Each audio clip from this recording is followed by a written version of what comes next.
My fellow citizens, honestly, there's nobody that is going to come and fix our country. And this is something that we have to come to reality with. God is not going to come down to fix our country because God has given us everything to be a great country. And God is a just God. You cannot sit down and not do anything and expect that God is going to come and do it for you. And for those who say, oh, yes, let's keep praying, let's keep praying. One of the things I wonder is the fact that why is it that they don't say let them just keep praying and do nothing when it comes to their own personal lives? I see someone that you'll be talking about fixing Nigeria, be talking about doing something for Nigeria. He say, oh no, Nigeria, God will take care of Nigeria and all of that. And then the next minute, that particular person is asking you for money or asking someone for money. And you're wondering, why didn't you just sit down for God to fix out your problem? Why are you now going to take an action and do something? Because by you taking an action and asking someone, that's you taking an action and doing something. Then there are people that you see them, they will say to you, Nigeria can never be anything. Nigeria will never be good. And the reason why a lot of them do that is because they do not want to have a burden on them to do something. Because it's always easier to give up on something and say it will not work. That way, you don't have to do anything. And then if you say it will work, then there's a burden on you to make it work and you have to do something. And some, because they don't want to do anything, they would rather say that.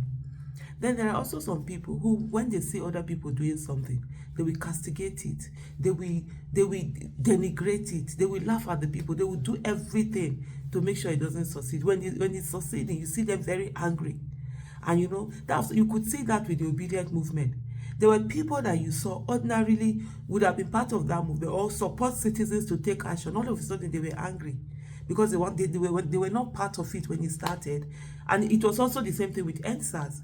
They were not part of it when it started. And so they wanted everything for it to fail so that they will be able to say, oh, we knew it was going to fail. That's why we didn't take part in it.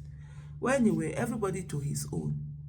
But for those of you who have this particular message that I have, honestly, I woke up this morning just a bit, burdened about our nation. As I'm prepared to travel, I'm like, no matter how we go on like this, it's going to get worse. In the next 30 years, if we really don't actively put in everything and put in the work to where we'll get that fruition, not giving up halfway. I always say that good must be more tenacious than evil. The people that do evil in our country, they don't give up, they stay on. Then any small thing, we say, oh, we are done, I'm tired, I won't do it again. No, that's not it. So I woke up this morning thinking about our country. I'm like, no, we can't continue like this.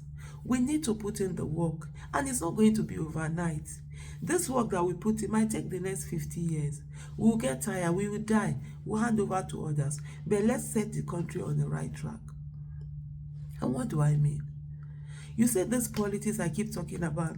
Some people have found it, for them it's a thing of joy to say they don't do politics. Or they focus on their work, they focus on their business. Guess what? Policies by those who do politics and get into governance, they will destroy your business, they will destroy your place of work. How many multinational companies have left Nigeria now? And when they left Nigeria, what happened to the jobs that people were there? Some are shutting down. You say them, all of them, they are either shutting down or they are making losses. These are companies that were doing so well.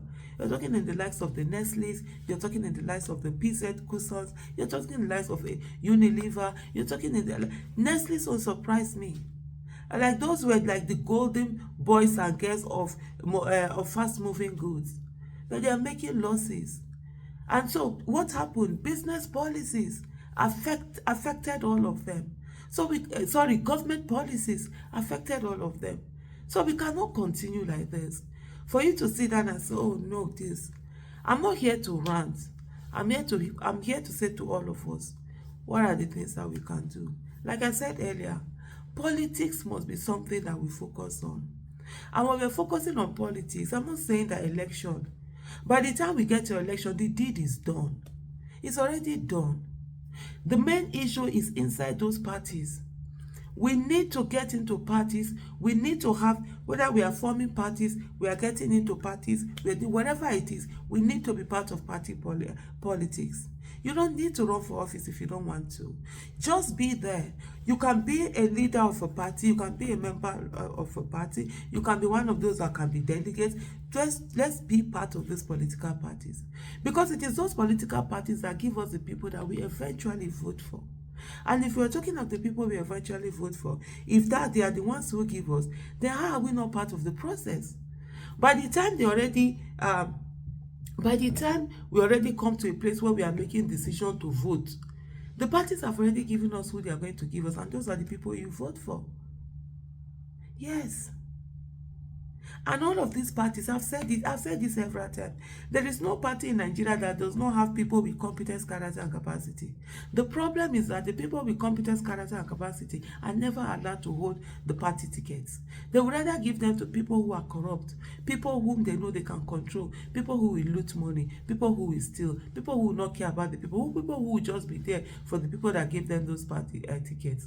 And then when these candidates get in, they don't have regards for Nigeria. They don't work for Nigeria. They don't do anything for Nigeria. All they are focused on is themselves and the people that gave them the opportunity to get those party tickets.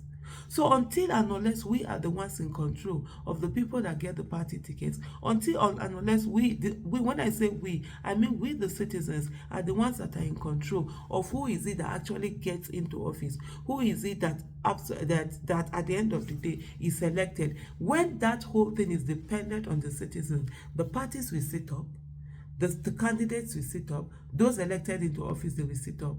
They will care about what, because they want to work to come back. Every politician everywhere is the same. If you have opportunity to be corrupt, they all will be corrupt. If they have opportunity to be selfish, they all will be selfish.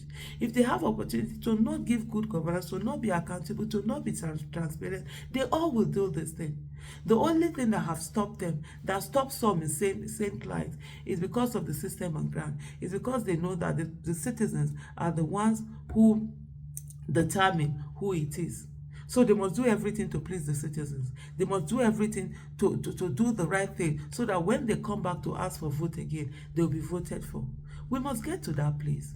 For those people who are in places where they are being used to come after Nigerians, I say to you once again, how do you feel? We're all in this Nigeria together. We're suffering.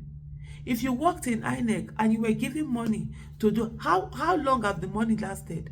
Do you still have that money? If you have, good for you. What you used to buy with that money again, are you still buying it with that money? When they come to kill you, when they come to kill you as you travel on the road, because we are all victims. Being in Nigeria, we're all victims waiting to happen. Will you tell them that, oh, I collected this bribe, I did this, I was part of the electoral malpractice, and then, oh, they won't do anything to you? To the police and the agberos and all of that you keep allowing yourselves to be used. We are all in this together. We are all going to suffer, and we're already all suffering. But the thing is, our children also will be suffering, and our unborn generation, unborn grandchildren, whatever, if we don't take time, they also will suffer. Is that fair on us? You sell your soul for what? You sell off your country for what? For that messy porridge, because you think you will be accepted. We all are in this together, and we all are already suffering. Thank you.